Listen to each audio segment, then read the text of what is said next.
Welcome to City View. My name is Lauren, and I am so glad that you are spending part of your day with us today. And if you're new around here, welcome. Put a comment in below. Just let us know where you're watching from. Let us know your name. We would love to meet you virtually. And I am on cloud 9 today because we had our incredible marriage workshop yesterday. It was so much fun, so much laughter. And for those of you couples that took time out of your busy day and weekend to spend investing in your marriage, kudos to you. We are so proud of you, and we hope that you left feeling inspired and encouraged by what was spoken into your life for a healthier marriage and a happier marriage. And so we're grateful that you took that time. Well, we have so many fun things happening around here. Connect groups are this Wednesday night. Last week was a blast. We had a room full of people, awesome Mexican food. This week we're doing breakfast for dinner. So 6:30 right here, City View Church. We'll have childcare available. It's gonna be a blast.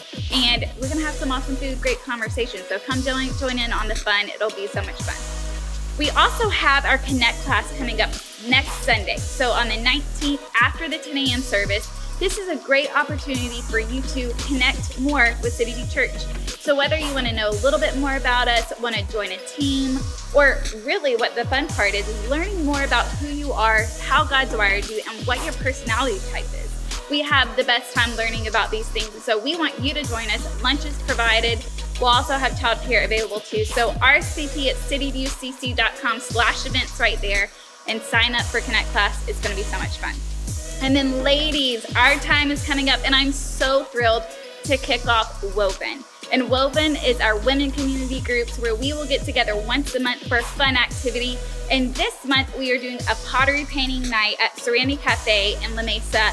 And so you can RSVP for that as well at cityviewcc.com/events. But it's going to be on Monday night, the 20th at 6 o'clock. We want you to join us for that. It's going to be a blast. Bring about $25 or $30. You'll pick out your piece that you want to paint, pay for that, and then we have a room dedicated just for us to spend time together. I am so excited to kick that off with you and spend time with you incredible ladies. Well, we are going to get into an amazing message this week. We are starting off a new series called Tighten the Knot as we continue our conversation about marriage, and not just marriage, it's about relationships in general. So whether you're married or not in a relationship, this will be beneficial towards you. Let's jump right in.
is what heaven sounds like. We praise you, we praise you. This This is what living looks like. This is what freedom feels like. This is what heaven sounds like. We praise you, we praise you. This is what living looks like. This is what freedom feels like. This is what heaven sounds like. We praise you, we praise you. This is what living looks like. This is what freedom feels like. This is what heaven sounds like. We praise you, we praise. We'll see you break down every wall. We'll watch the giants fall. Fear cannot survive when we praise you. The God of breakthroughs on our side. Forever lifted high. With all creation cry, God, we praise you. We'll see you break down every wall. We'll watch the giants fall. Fear cannot survive when we praise you. The God of breakthroughs on our side. Forever lifted high. With all creation cry, God, we praise you. Oh, we praise you. Oh, we praise you. Oh, we praise you. Oh, we praise you.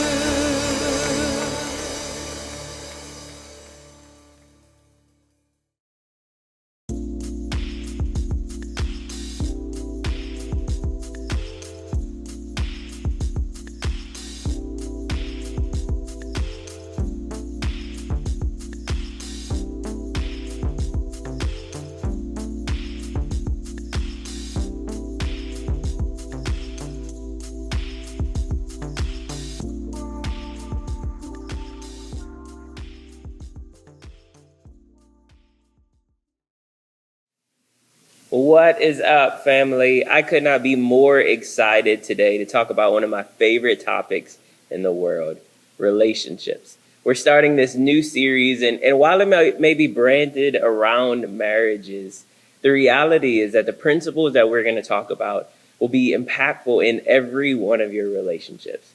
For those of you who are dating, like this is, you're getting a head start. You're getting like the pre-work ahead of the real test. And I hope you stick around. I hope you see these things as valuable to you. And these principles will be something that you can build your future relationships on. But for those of you who are married, we want to tighten the knot. We want that to be even stronger, even closer, because we honestly believe that as the home is healthy, as a family is healthy, as a marriage is healthy, that spills over and changes the world around us. It changes our communities, it changes our workplaces, it changes so many things. So we are diving in over the next couple of weeks to learn how we can tighten the knot in our relationships and be even stronger than we've been before. You see, if we're honest with each other, I believe like there's a relationship crisis in the world today. Like everywhere we look, we see marriages that are failing consistency. There's this loss of interest. My generation, the millennials, are getting married at a lower rate than any other generation in history. The Pew Research Institute discovered that 56% of my generation are still not married. And most of them are not interested in it because nearly that same percentage of marriages, they don't work. And so in their mind, it's not worth the risk. In their mind, they say, what's the point? I'd rather pretend like we're married, live like we're married, do things as if we were married, but not have the contract that seems to cause all this trouble. So we'll just be in these long-term relationships and never really get married. And we just think that that's going to be okay and it'll work out fine. And next week, I'll talk to you about the understanding between the contract and the covenant and how important that is in our minds and in our relationships. But that's for next week. But the reality is there's this crisis in our relationships. But there's this overarching truth that as we begin this journey that I want you to filter all of this through. I want you to understand that while there is a crisis in relationships around us, and maybe you're the outside of that, you have a really incredible relationship, and you're like, I don't know what you're talking about. Everybody's good. They're not. We're not. I can tell you as pastors, we travel through so many situations with people where they're not okay. And so we have an opportunity together to be able to pour into each other. And this truth is what will help us understand how we can take those steps. And you'll see it here on the screen that in order to have what few people have, we must be willing to do what few people do. In order to have what few people have, if more than 50% of marriages are failing, the ones that are healthy and thriving, that's the few. That's the few. So in order to have what few people have, we have to do what few people do. If you want to have a marriage that is unique and healthy, a marriage that is filled with trust and transparency, a marriage that can weather every storm and believe the best even in the worst, it requires us to take some steps. But it's possible.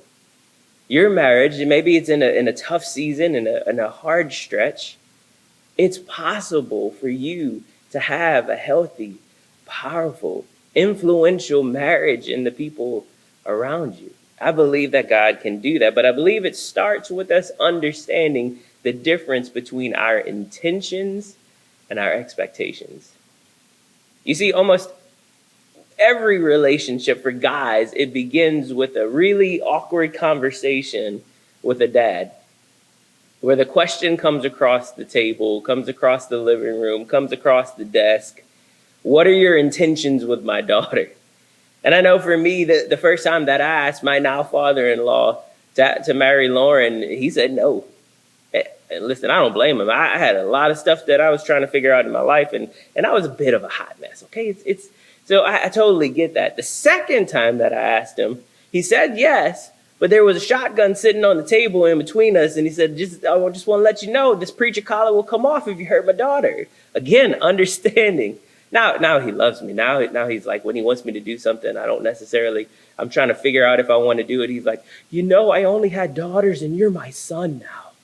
You should, let's do this together, right? So we've got an incredible relationship.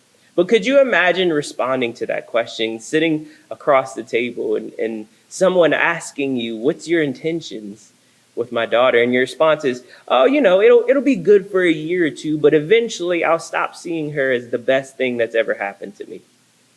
Eventually, we'll get on each other's nerves, and at some point we'll put the kids' school and the kids' sports above our connection. Honestly, as we get into it, we'll start to use like sex as a weapon, and you get it when it's good behavior, and you don't when you do something that gets on my nerves. Well, honestly, sir, there's a good shot we're not going to make it.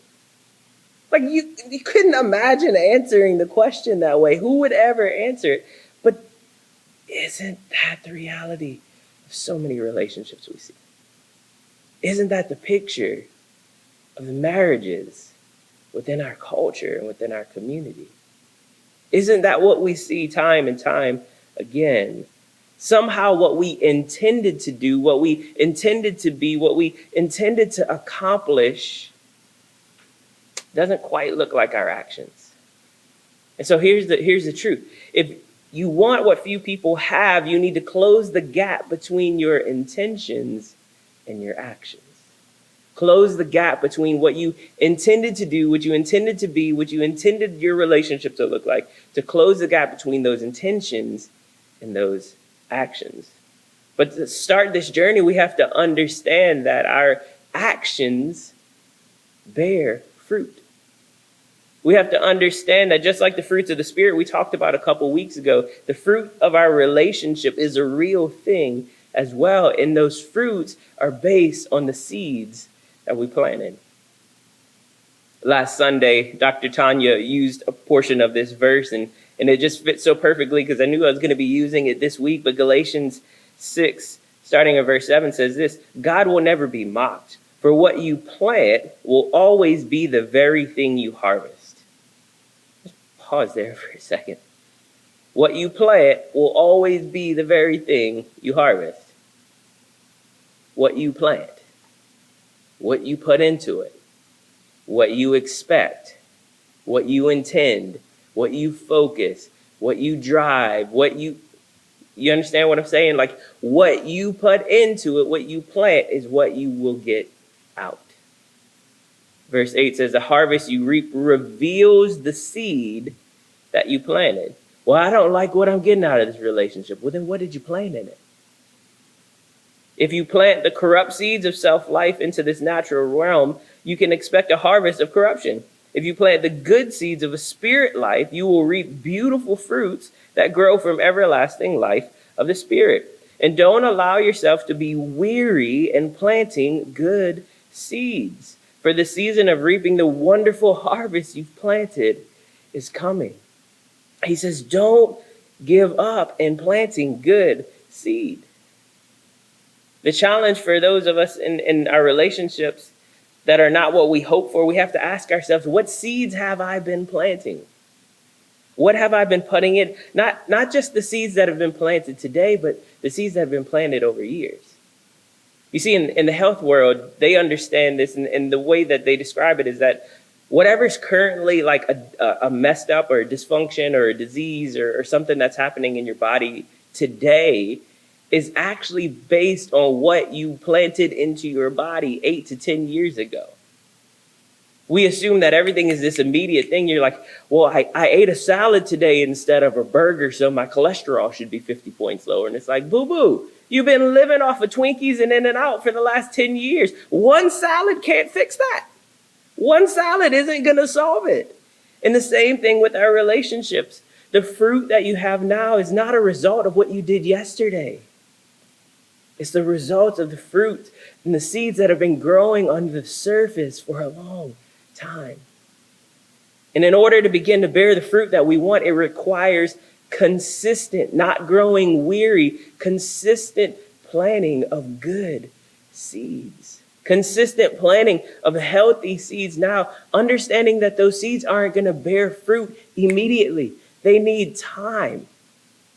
Well, my wife wanted me to start doing this, and I did it, and nothing is better. It's like, bro, it takes time. We've planted unhealthy seeds for so long, and we're reaping an unhealthy harvest.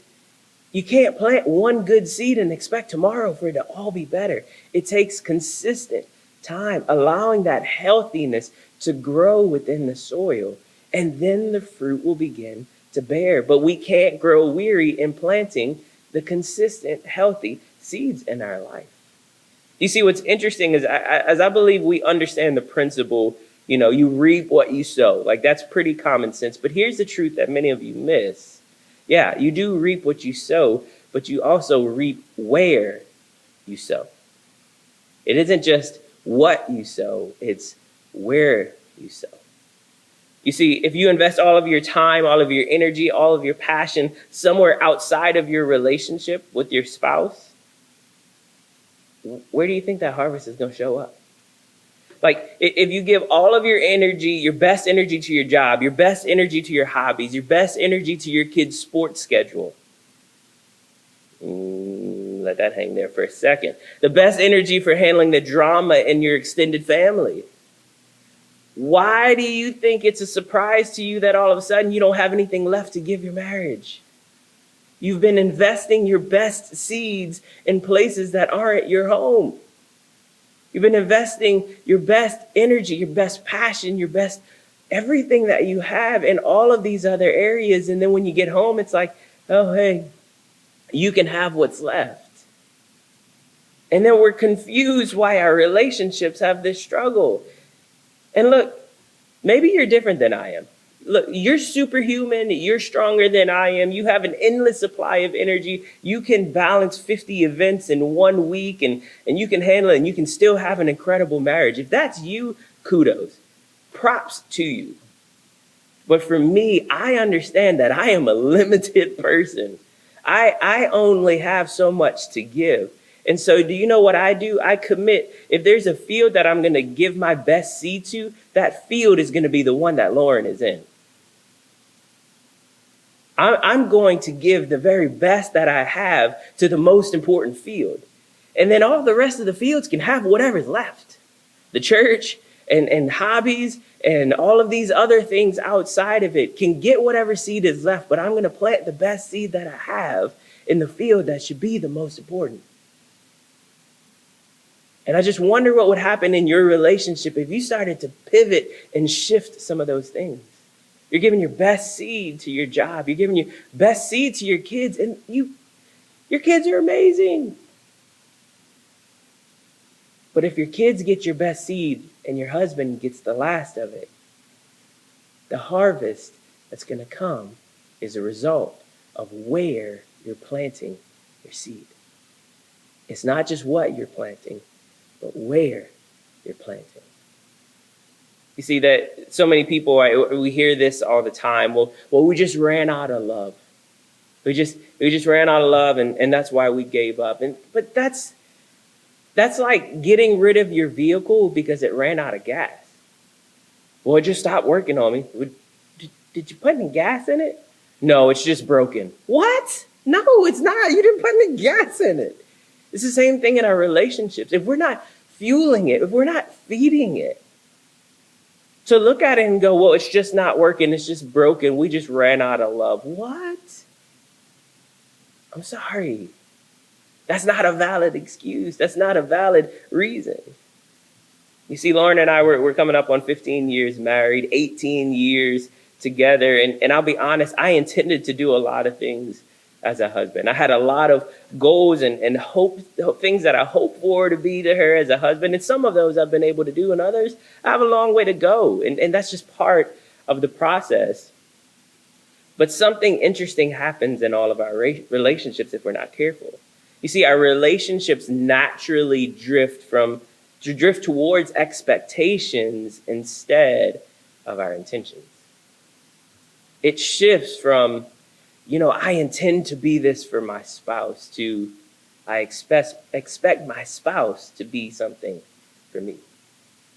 And there's a clear line in the sand when that starts to shift, where the focus isn't on how I can get better, but on how you're not meeting my need. All of a sudden, it starts to shift. We move from what I hope to be and do for you to what I wish you would be for me, and what you're not doing. And somewhere on this journey, we shift from pursuing our spouse and trying to meet their needs, and we shift to this mindset where we're expecting them to fill all of our needs, but not having anything left in the tank to actually give to one another. It shifts from intentions to expectations. Just think about it. Think about what you did to pursue your spouse. Think about the money you spent, the hours you spent, the amount of time you spent picking out the right outfit. And now compare that to what you do in your relationship now to pursue your spouse. We allow our expectations to override our intentions. And our spouse ends up becoming the target of our frustration rather than the affection of our heart. I just pause there for a minute. Ask yourself that. Is my spouse the target of my frustration? Or is he or she still the affection of my heart?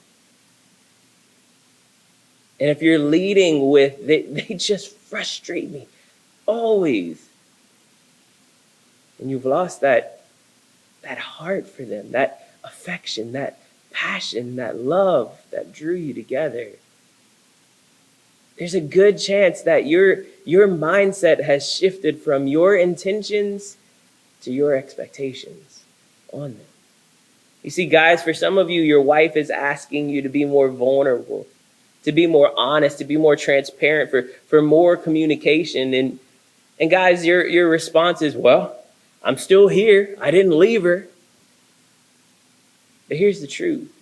You may not have left her, but you have forsaken her. You may not have left her physically, but emotionally and mentally, you've forsaken her. The truth is, you can be present physically and absent emotionally. This is what happens so much in our relationships. We see people staying together just for the kids. We see people just trying to stay together to keep appearances up, but you're sleeping in separate bedrooms and you're fighting constantly. And maybe it's gotten even worse than that. You're not fighting at all. You're just pretending like you don't exist. Emotionally, you're completely absent from one another, but physically you're present. We're still together, quote unquote. You're missing something. You see, you were created to be in relationship. When God created the world and all that was in it, when he created this perfect paradise, this Garden of Eden, this place where everything was all right, do you know what the one thing in all of the perfection that he built, do you know what the one thing he said was not good? He said, it's not good that man be alone. And all of the perfection around, no sin, no, just none of this brokenness, this beautiful paradise. God looks at man sitting there. He looks at Adam and he goes, bro, you need somebody. You need somebody else. We were wired and created. Solomon, King David's son, said it this way in Ecclesiastes 4. He says, hey, two people are better off than one, for they can help each other succeed. If one person falls, the other can reach out and help. But someone who falls alone is in real trouble. Likewise, two people lying close together can keep each other warm. But how can one be warm alone? A person standing alone can be attacked and defeated, but two can stand back to back and conquer. Three are even better, for a triple braided cord is not easily broken. Now, I just want to own something with you just really quickly, because some of you are sitting there and you're like, Danny, you're missing something here. Look, for some of you, there's been real reasons why your relationship is broken. There's real reasons. There's been true heartbreak. There's been true deceit. There's been true lies. There's been true actions on the part of a spouse who has done something to break the relationship. I'm not minimizing any of those things, but I am here to tell you that I believe that God can still bring healing to even the worst of situations. I believe that God can still bring healing. And so I am not minimizing any of the real trauma or the real things that you're navigating in your relationship. But I would say for a lot of marriages that are struggling, it isn't based on some major breach of trust. It's just this consistent separation, this consistent lack of pursuit, this consistent willingness to connect in the way. Listen, family, too many of you are falling alone while being surrounded by people who would love to help. Too many times we choose to isolate ourselves. We choose to take this battle on ourselves. We isolate ourselves in a place, and the enemy has free reign in our minds and free reign in our hearts and free reign to mess with our perspective of what's happening. And Solomon says, don't fall alone, because you'll be in real trouble. If nothing else, understand that you have a church family who genuinely loves you and genuinely wants to come alongside and help you. I have to believe that there's someone in your circle of influence that genuinely cares about you and genuinely wants you to be healthy and whole, who can help you break this. There's an epidemic in our culture, and it's a loneliness. It's this feeling that I am all on my own, that no one cares, no one can see, no one can feel, no one can understand. And the enemy is having a field day in your life because of this loneliness. Solomon says, hey, two is better than one.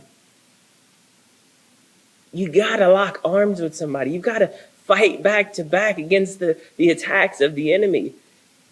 And I like to think about it this way, that triple braided cord that Solomon talks about, it's a picture of our relationship where you and your spouse are fighting for each other with Jesus at the center. That triple braided cord is you and your spouse and Jesus going to war together against the culture that says marriage doesn't work anymore. You don't need it.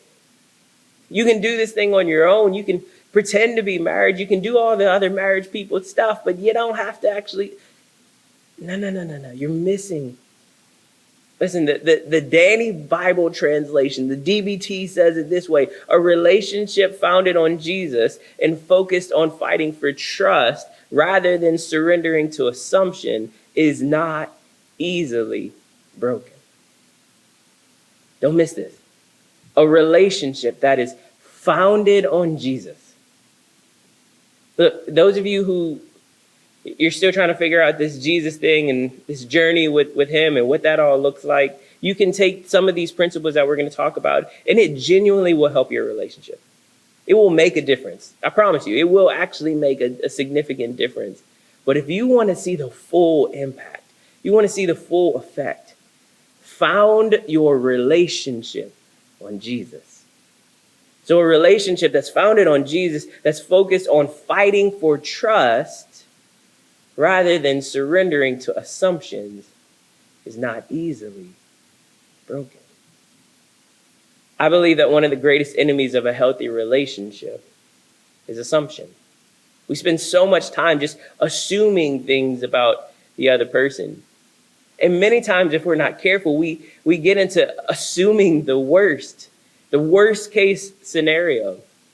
Lauren and I, we joke about this all the time, but like if I'm 10 minutes late from the gym or 10 minutes late from a meeting, I'm getting that text of, you good? Is everything, did a meteorite blow your truck up? Like, I'm just trying to make sure, I'm making sure. And she's gotten incredible at this, much better. But there was a stretch there. I was like, baby, I have about 18 you goods in the last 7 days. Like, I'm good, I promise you. But the point is that sometimes we surrender in our relationship to assumptions before we're willing to become uncomfortable or fight for trust. And in your relationship, sometimes you assume that they don't want to talk about it. You assume that they missed your hint on purpose.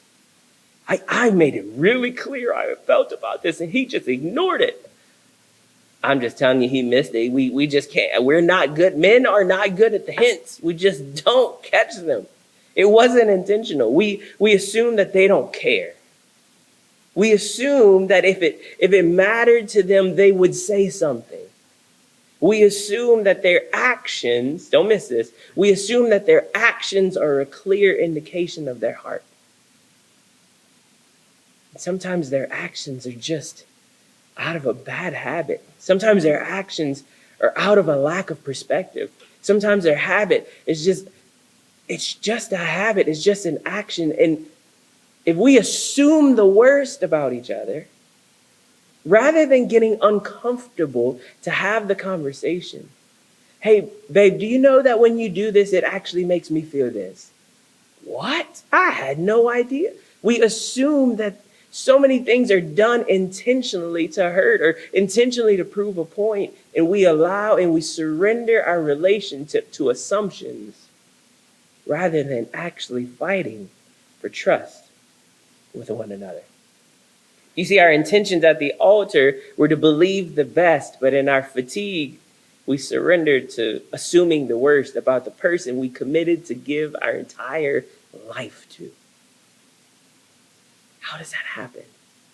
How do we go from this intention of we're in this forever to assuming that every little thing that is done is meant to hurt us?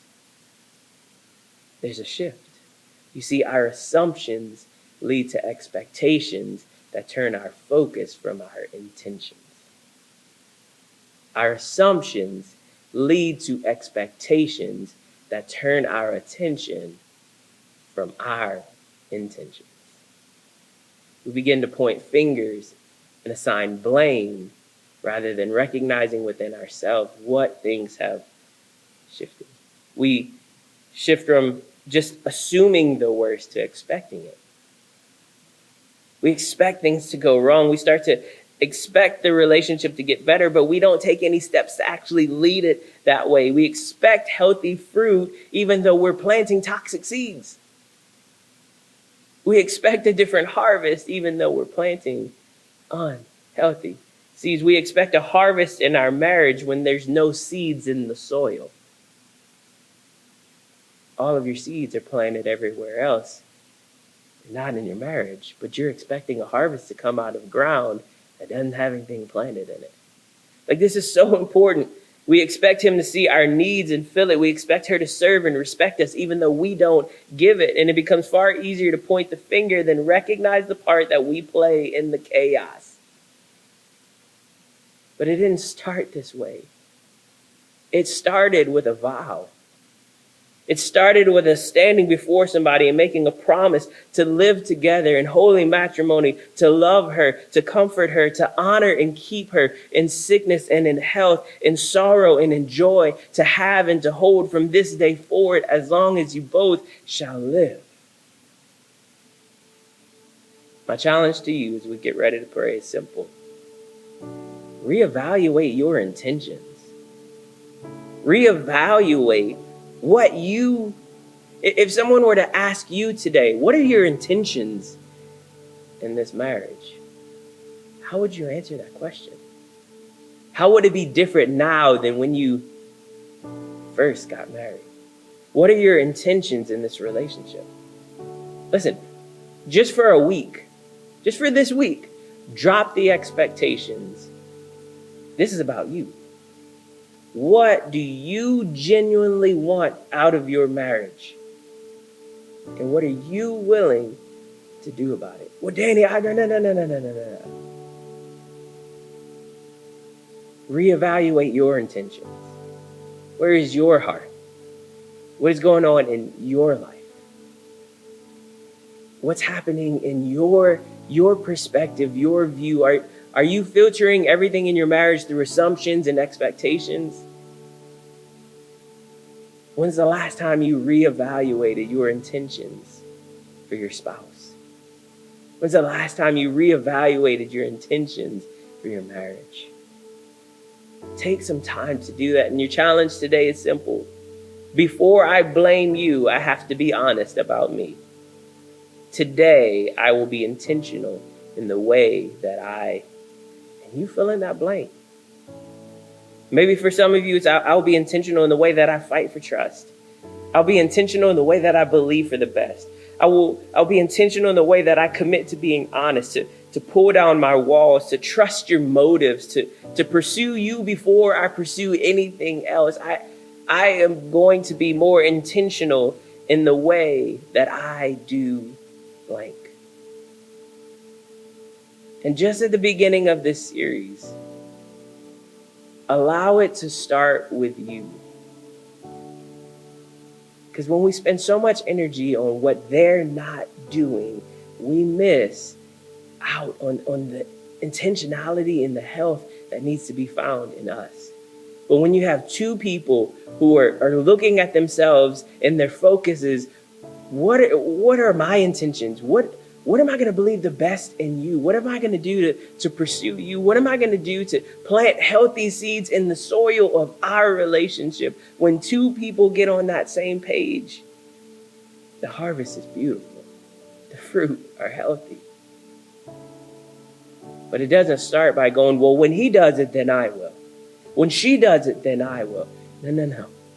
It starts with you right where you are, saying, before I blame you, I have to be honest about me. Today, I will be intentional about the way I'm intending to love you. Let's pray. Jesus, I just genuinely believe that this is such an important conversation. And I know in so many of the marriage counseling conversations that we've had and so many things, it's so easy for the focus and the energy to be pointed at the other person. Well, if they would do, and if she would do, if he would do, and they don't. And Jesus, would you just give us the courage in this moment to stop pointing the fingers and to just evaluate our hearts? Jesus, would you help us? Would you open our eyes to see the areas where we can get better about the seeds that we're planting? Would you open our eyes to see the way that we can be more intentional in the way that we believe the best, that we call out the best, that we trust, we love, we share, all of these things. Jesus, would you just help us to recognize within our own selves what we can do better? And to the best of our ability, we're going to give all that we have, and we will trust that you will handle the rest. That you are the God of the harvest. That you are the God who waters the seeds that we plant. So Jesus, I pray in these next few days that as we evaluate ourselves, that we would find hope and peace and anticipation and expectation for the health of our relationship. That you would just move in a powerful way. Because Jesus, as our marriages are whole, our families begin to feel that. And as our families begin to feel that, our community begins to feel that. As our community begins to feel that, a city is changed. So Jesus, we pray that you start with us right here, right now. And we pray all of this in Jesus' name. Amen. What a great way to kick off the sermon series. And like Danny, I love talking about relationships. And I love what he said, that in order to have what few people have, you must do what few people do. And for Danny and I, one of the things that we do is we continue to date each other. We believe that it's important that once you get into a marriage relationship, it's easy for the busyness and once you have kids and all that to consume your life that you kind of forget to continue to date your spouse. And I don't know about you, but spending that time together is special. It's very limited that you have that. And so for us, that is something that we do that probably not a lot of people continue to do. So if you are not making time for that time with your spouse, continue to date them. Because I'm telling you, that relationship came before your kids. And so we want it to continue to be a priority in your life. And if you're not married, find friends that you're close with, that you can carve out time to spend time with, that fill your bucket. Because it's so important to surround ourselves around people that give us life. And so I hope you enjoyed that message. I know I did. Don't forget that Connect Group is this Wednesday night, 6:30. Bring a breakfast dish to share. It's going to be awesome. Ladies, sign up for Woven Night coming up on Monday the 20th. And also Connect Class. If you want to get more connected here at City View, sign up at an RSVP for that, cityviewcc.com/events. Going to be this Sunday. After the 10 a.m. service, we'll have food for you and childcare. It'll be awesome. We'll have a lot of fun. So we want to spend that time with you. It's going to be great. Have an awesome week, and we will see you next Sunday.